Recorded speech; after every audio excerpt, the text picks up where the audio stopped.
شيخه بره وطن څه کیسه شوې ده خو راته دا یاره د بره وطن یو کس راغلی و میلمه وه نو په ټیم سره یاره د ګرمي و ماشي به ډېر زیات وه نو خلکو به دا لوینډه دغه ډېر زیات د ماشو دا شینخوانو نو ماشومانو زمانه مخکې درې څلور دانې وړي بس هغه هم ورپسې راغلی ما ته یې شیمپو راکړه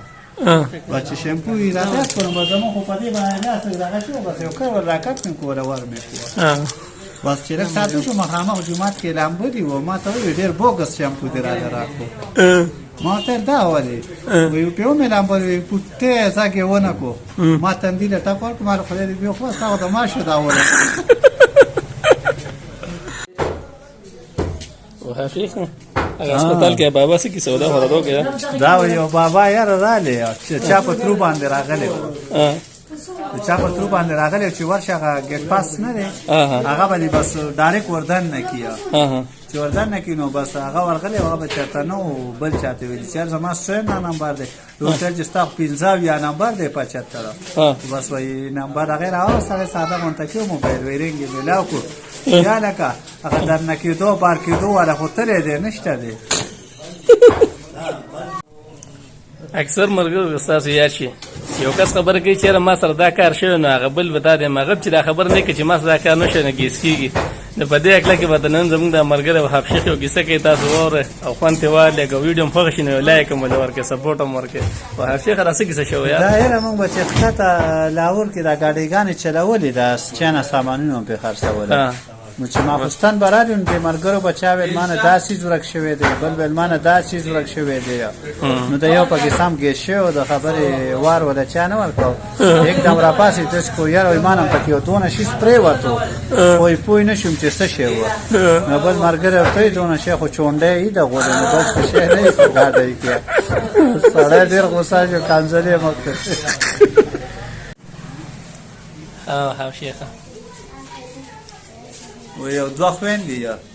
و هغه یو خور د بلې خور کار راغلي یا د دواړو یو زوی چې راغلي نو هغه مور ورته ډېر زیات صفتونه کوي یاره وایي زما زوی خو نه دی وایي ماشاءالله ډېر زبردسته دی هغه بله ورته وایي یاره زما زوی خو هم ډېر زبردسته دی هغه ورته یاره چې بس کم خوایدېږمه وایي په منډه رالی سي هغه وایي زما زوی هم دغه شانه دی بس چې وایي که ته تعلیم باره کې دې تپوس کوي او که د محنت باره کې او که د دیارۍ باره کې او بل ورته وایي زما زوی خو هم دغه شانته دی هغه ورته داسې کوي هغه هلک وایي زه په کمره کې ناست مې ډېر زیات تنګ شوم یاره خبرې اورېدې او خبرې مې اورېدلې چې مور مې چې یو پسې پاڅېدله وایي زه رالم یې ترور ته مې ویل چې تروره زه خو کونه مرخوم ستاسو یې ورکړه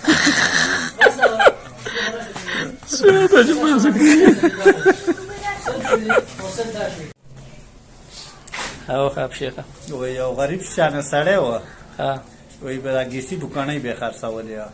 نو چې سهار به وتو نو یو بوکڼۍ پسې به وایي کاغذ ولیکو او په هغې باندې به ولیکل چې یا الله ما د 1 لاک روپۍ راکړي بس هغه بوکڼۍ تلې وه یو تاڼه کې ورپرېوتې وه هغې کتلې اوس هغه ورپرې نه وکړی په سبا له باندې بیا یو بوکڼۍ دغه شان ورپرېوتلی و دا هغې پرې لیکلي وه چې یا 1 لاک روپۍ او چې یا الله ما د 1 لاک روپۍ راکړي نو بس چې هغې وتلي بس هغې سیچو ته یې میلي و خپل منځ کې وله چانده کړی چې راشه مړه غریب به وي بس یو 50,000 روپۍ ور راټولې کړې وې او راوړه د کور معلومات یې ور وکړو ور یې ورته وټکاو ویل چې هغه ته وایي چې په کاغذونو به دې لیکلي چې 1 لاک روپۍ راکړي راله هغه ورته ویل چې بس هغې وله غریبانانو 50,000 روپۍ راټولې کړې ورته ویل چې دا واله او کار پې وچلوه بس هغه پولیس دې تلي و دې چې سبا له بیا کار له وتو نو بس په بوکڼۍ باندې لیکلي وه وایي یا الله وایي سوال دې راله قبول کړی وایي د داسې غلو په لاس ته پیسې راکړي چې 50,000 یې پکې ځان له والي